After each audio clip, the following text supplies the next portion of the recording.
Hai, selamat datang kembali di mata pelajaran Matematika. Kali ini Ibu Rina Nur Safaat akan membahas mengenai persamaan garis lurus atau biasa disebut dengan gradien.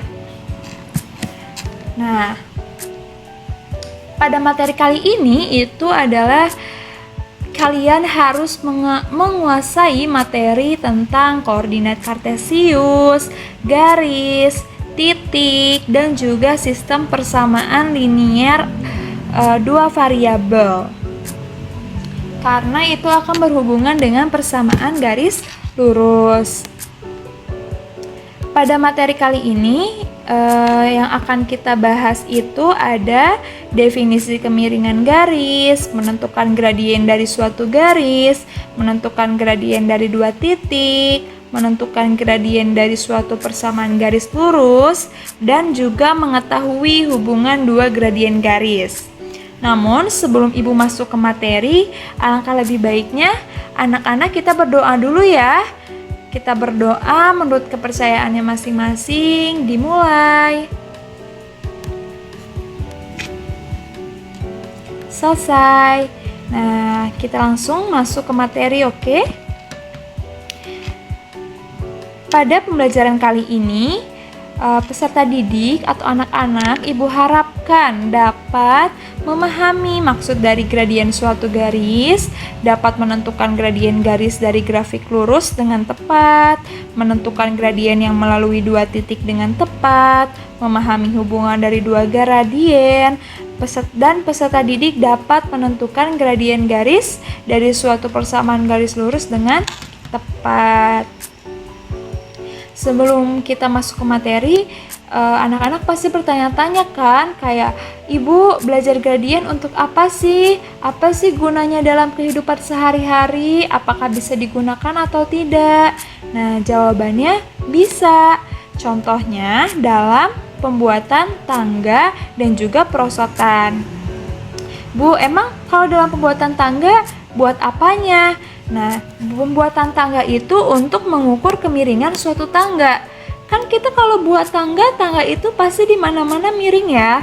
Kalau nggak miring ada yang bentuknya melekuk-lekuk. Itu tuh untuk apa? Agar tidak terjadinya kecelakaan seperti jatuh ataupun hal-hal yang tidak kita inginkan gitu. Mengurangi hal-hal yang seperti itu. Dan agar tidak terlalu curam. Untuk mengukur kecuraman, miring, dan menghindari hal-hal tersebut, maka dibutuhkanlah yang namanya kemiringan garis. Selain estetika ya, tangga juga kan digunakan untuk kita turun ya dari lantai atas ke lantai bawah. Makanya harus sangat hati-hati dalam membuat desainnya. Dan juga dalam pembuatan perosotan. Dalam pembuatan perosotan juga kan kita harus menjaga keselamatan anak-anak dalam bermain ya. Jadi diperlukanlah kemiringan garis untuk mengukur harus securam apa perosotannya. Apakah kalau misal 45 derajat itu terlalu curam untuk anak-anak, apakah safety, dan lain-lain. Selanjutnya kita langsung masuk ke pengertian gradien garis. Oh iya, untuk absen anak-anak boleh di kolom chat ya, di kolom komentar. Ibu lupa tadi untuk memberitahu. Oke, lanjut. Sekarang, apa sih jadinya gradien garis itu? Jadi, gradien garis atau kita simbolkan dengan M itu adalah nilai yang menunjukkan kemiringan suatu garis. Ibu ada gambar nih ya. Sebuah pesawat kan nih terbang nih, dan kita lihatnya dari kiri ke kanan. Berarti dari sini ya. Kita lihatnya dari sini. Sebuah pesawat nih, kan ini miring ya kalau naik itu. Nah, jika grafiknya itu dalam gambarnya naik seperti ini, naik, maka nanti gradiennya itu menjadi apa? Positif. Tapi kalau misalkan grafiknya turun seperti ini, maka gradiennya akan menjadi negatif. Kalau ini Bu datar gimana? Kalau datar ya tidak bisa dihitung gradiennya, atau gradiennya sama dengan M-nya sama dengan 0. Karena kan dia tidak miring ya, dia datar gitu. Makanya dia nanti gradiennya itu sama dengan 0. Tapi kalau dia turun, dia negatif. Kalau dia naik, dia positif. Oke, selanjutnya untuk mencari gradien sendiri itu rumusnya kan delta Y per delta M. Nanti kita bahas di slide selanjutnya ya. Oke. Nah, kita bahas di sini.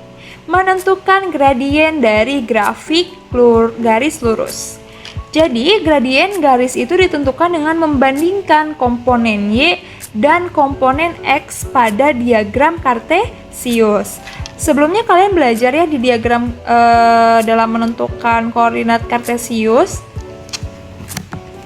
Ini tuh kan apa? Ini disebutnya Y ya. Ini itu garis, ini garis Y, ini dan ini sumbu. Oh ya maaf, ini sumbu Y, ini sumbu X. Kita akan membandingkan komponen Y dan komponen X pada diagram kartesius. Nah, kita kan mau mencari garis gradien garis ini ya, garis G. Garis G ini kan panjangnya itu terbentang dari sini sampai sini. Kita bisa menghitung gradien garisnya dari yang kuadran ini atau yang sini. Kita akan pakai yang sini aja ya.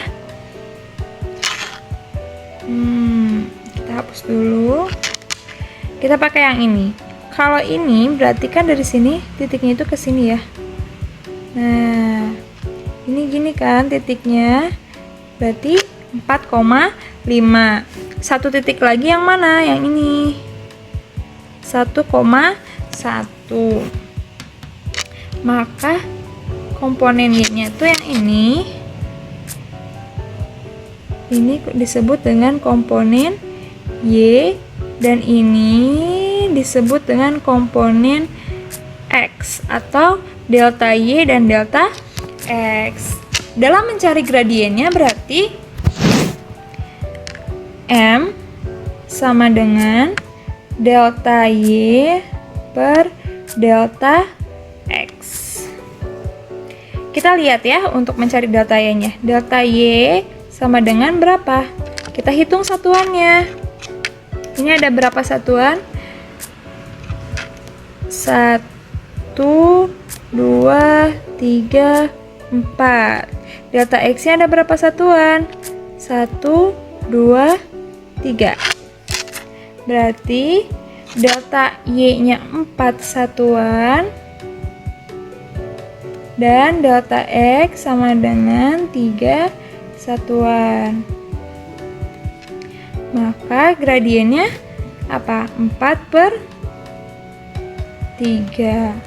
Terus jangan lupa kita lihat nih, ini garisnya itu naik atau turun? Oke, ini naik ya. Kalau naik berarti dia tetap positif. Kalau turun dia akan berubah menjadi negatif. Kita lihat. Nah, kayak gini ya. Ini gambar lebih jelasnya. Jadi ini tuh delta Y, ini delta X, nanti dibandingkan, ininya berarti kalau naik berarti positif. Oke, selanjutnya kita lanjut lagi ke subbab selanjutnya, yaitu ke contoh. Ibu ada contoh ya di sini. Di sini tentukan gradien PQ. Garis PQ-nya yang ini. Kita diminta untuk menentukan gradien PQ. Tadi kan rumus mencari gradien atau M simbolnya itu sama dengan delta Y per delta X. Berarti kita harus mencari dulu delta Y dan delta X-nya. Nah, kalau ini delta Y-nya kan berarti sumbu Y itu yang ini ya, ini Y. Ini X. Kita cari delta Y sama dengan, kita hitung, ini ada berapa satuan? 1, 2, 3. 3 satuan. Kita hitung lagi delta X-nya. 1, 2, 3, 4, 5, 6. 6 satuan. Maka ini itu 3/6. Selain itu kita lihat lagi ini grafiknya itu turun atau naik. Ini kan grafiknya turun ya. Kalau turun berarti tandanya negatif. Maka di sini negatif 3/6. Jadi gradien PQ adalah negatif 3/6. Jangan lupa pakai kesimpulan gitu ya. Boleh ditulis dulu atau di screenshot ya. Jika sudah, kita lanjut lagi. Nah, ini di sini ya ada penjelasannya. Ibu sengaja tulis lagi agar kalian lebih memahami gitu. Sini gradien garis bernilai negatif karena garisnya miring ke kiri. Ya, betul. Jadi garisnya miring ke kiri ya. Terus dari gambar juga diketahui delta Y-nya 3, delta X-nya 6 sehingga jadi negatif 3/6. Oke, sama ya. Nah, terus subbab yang kedua itu ada submaterinya menentukan gradien dari suatu persamaan garis lurus. Jadi cara menentukannya itu gradien garis dengan persamaan. Nah, dalam persamaan garis lurus kan sebelumnya sebelum materi ini kan Y sama dengan M X tambah C. Ini adalah persamaan garis lurus. Nah, gradiennya itu adalah M. Jadi yang M ini itu adalah gradiennya. Gitu. Contoh ya. Contoh. Tentukan gradien dari persamaan Y sama dengan 2x tambah 4. Berarti di sini gradien yang mana? Yang 2 ya. Kan persamaannya Y sama dengan mx plus C. Jadi M-nya itu 2, kan itu Y sama dengan 2x plus 4. Yang jadi M-nya itu 2. Jadi gradiennya adalah 2. Coba kita cek. Apakah betul? Betul ya? Nih, ternyata gradiennya 2. M sama dengan 2. Oke, lanjut. Materi selanjutnya yaitu menentukan gradien garis yang melalui 2 titik. 2 titik itu bagaimana sih, Bu? 2 titik itu kayak gini. Jadi kan ada 1 titik ini X2 dan Y2. Satu lagi X1 dan Y1. Jadi dalam satu grafik ini ada 2 titik. Ini kan tadi dibilang titik A ya. A-nya itu X1 dan Y1, B-nya itu X2 dan Y2. Maka gradiennya itu dapat diperoleh dengan rumus ini. Kita kan punya Y2 ini sama dengan berapa? 1, 2, 3, 4. Y2-nya 4. Y1-nya 1, 2. Nah, berarti kan wilayah kemiringan garisnya tuh yang ini. Maka didapatlah untuk mencari panjang yang ini itu sama dengan Y2 min Y1. Karena kan tadi panjang Y2-nya itu 4 ya. 1, 2, 3, 4. Y1-nya 1, 2. Jadi di panjangnya itu Y2 min Y1. Berarti 4 dikurangi 2. Maka panjangnya ini 2. Sekarang ini yang X. Yang X juga sama. Ini kan X panjang X1-nya 1. X2-nya 1, 2, 3, 4, 5. Nah, sedangkan wilayahnya yang ini. Maka X2 dikurangi X1. X2-nya 5 kurangi 1, maka nanti hasilnya 4. Oke, kita coba pengaplikasian rumus. Rumusnya itu nanti kita perolehnya itu menjadi delta M sama ya, M sama dengan delta Y per delta X. Nah, jadi yang di atasnya itu Y2 karena delta Y, berarti kan Y2 min Y1 per X2 min X1. Delta Y per delta X. Delta X-nya itu X2 min X1, delta Y-nya Y2 min Y1. Oke, selanjutnya Bu ada contoh nih. Biar lebih paham lagi, kita coba kerjakan contoh ini. Tentukan gradien garis yang menghubungkan pasangan titik P min 3,6 dan Q 5,4. Kan diketahui, kita tulis dulu ya, diketahui P itu min 3,6. Terus Q 5,4. Ditanyakannya M dari PQ. Berarti kan ini kita misalin P-nya itu X1, Y1, Q-nya X2, Y2. Tadi rumusnya adalah M sama dengan delta Y per delta X. Delta Y-nya itu Y2 min Y1 per X2 min X1. Kita masukkan Y2-nya berarti berapa? 4 min 4 dikurangi Y1. Y1-nya 6 per X2-nya berapa? 5 dikurangi negatif 3. Maka hasilnya berapa? Negatif 4, negatif 6, negatif 10 per 5 dikurangi negatif 3, 8. Kita perkecil, bagi 2 ya, dua-duanya. Maka jadi negatif 5 per 4. Sini ya kesimpulannya. Jadi gradien garis PQ adalah negatif 5 per 4.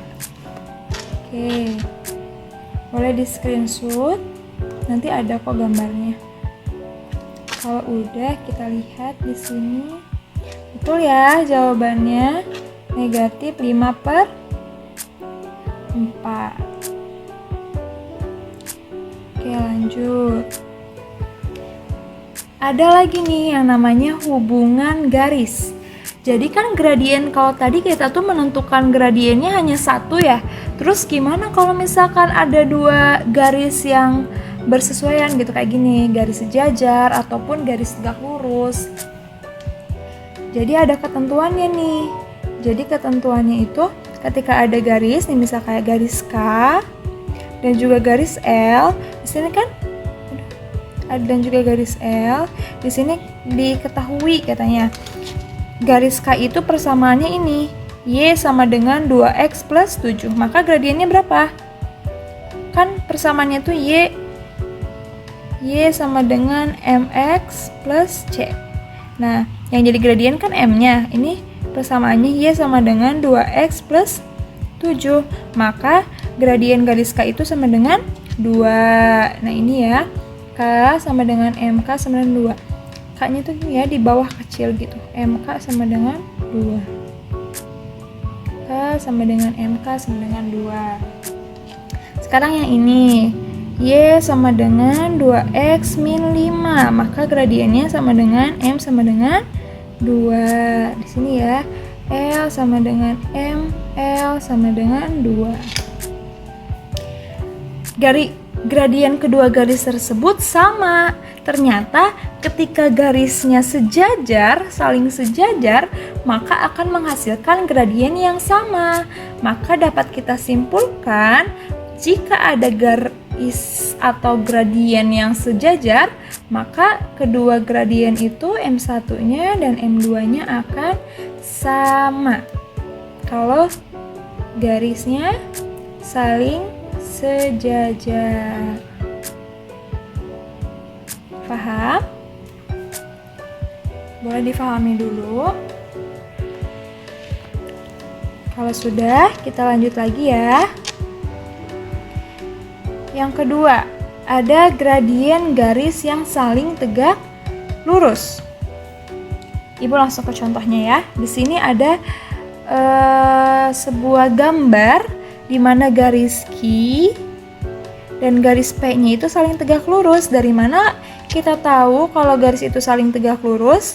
Dilihat dari ini ya. Ini ada tanda siku-siku, berarti membentuk sudut 90 derajat. Artinya kedua garis itu saling tegak lurus. Ternyata di sini diketahui nih persamaan dari garis P itu Y sama dengan 1/2X. Jadi gradien P-nya itu sama dengan MP sama dengan 1/2. Bu, kok bisa 1/2? Kan tadi balik lagi ya. Persamaan garis lurus itu kan Y MX plus C. Dan ini persamaannya Y sama dengan 1/2X. Berarti C-nya itu 0. Maka yang jadi M-nya itu tetap 1/2 atau koefisien X-nya ya. Nah, berarti MP-nya itu 1/2. Sekarang lihat lagi nih, gradien garis Q. Gradien garis Q itu ternyata Y sama dengan min 2X. Baik lagi yang tadi, berarti Y sama dengan MX plus C. Berarti yang jadi M-nya itu negatif 2. Maka Q atau MQ itu sama dengan negatif 2. Setelah kita tahu ternyata ketika MP dikalikan dengan MQ itu hasilnya negatif 1. Maka kita dapat simpulkan ketika ada dua buah garis yang saling tegak lurus, hasil kali gradiennya itu akan sama dengan negatif 1. Jadi ini adalah ketentuannya. Jadi kita dapat simpulkan nih, kalau sejajar maka gradien M1 itu akan sama dengan M2. Tapi kalau tegak lurus maka hasil kali M1 kali M2 itu akan sama dengan negatif 1. Ini perlu diingat ya. Oke. Kalau kalian ada yang tidak mengerti, boleh ditanyakan di kolom komentar ya. Oke, kita lanjut. Oke. Kita akan lanjut ke pertanyaan dan diskusi. Ibu di sini ada pertanyaan. Gradien garis dari C adalah, kalian tinggal tulis diketahuinya dulu ya. Di sini kan diketahui nih ada garis apa aja? Garis Y dan garis X. Yang kalian harus cari itu gradien garis C. Kalian boleh jawab di kertas, di kodrat dulu. Nanti jawabannya boleh ditulis di kolom komentar, oke? Itu akan menjadi nilai tambahan kalau misalkan ujian kalian kurang. Jadi ibu akan nilai dari keaktifan kalian dalam menonton video ini. Baik, terima kasih. Sudah selesai materi kali ini. Ibu harap kalian semua dapat memahami semua penjelasan ibu, dan ibu harap semua tujuan pembelajaran kali ini tercapai. Jika ada yang ingin ditanyakan, boleh PC secara langsung ke ibu, ataupun di kolom komentar YouTube, atau di grup kelasnya masing-masing juga boleh, atau saat bertemu di kelas juga boleh ya. Untuk materi minggu depan, kita akan membahas tentang bagaimana cara menentukan persamaan garis lurus. Ada banyak macamnya, melalui 2 titik atau 1 titik dan suatu persamaan. Nanti minggu depan akan Ibu bahas. Mungkin untuk materi kali ini hanya sampai di sini. Ibu mohon maaf bila ada salah-salah kata atau kesalahan dalam menjelaskan. Wabillahi taufiq wal hidayah. Wassalamualaikum warahmatullahi wabarakatuh. Terima kasih semuanya.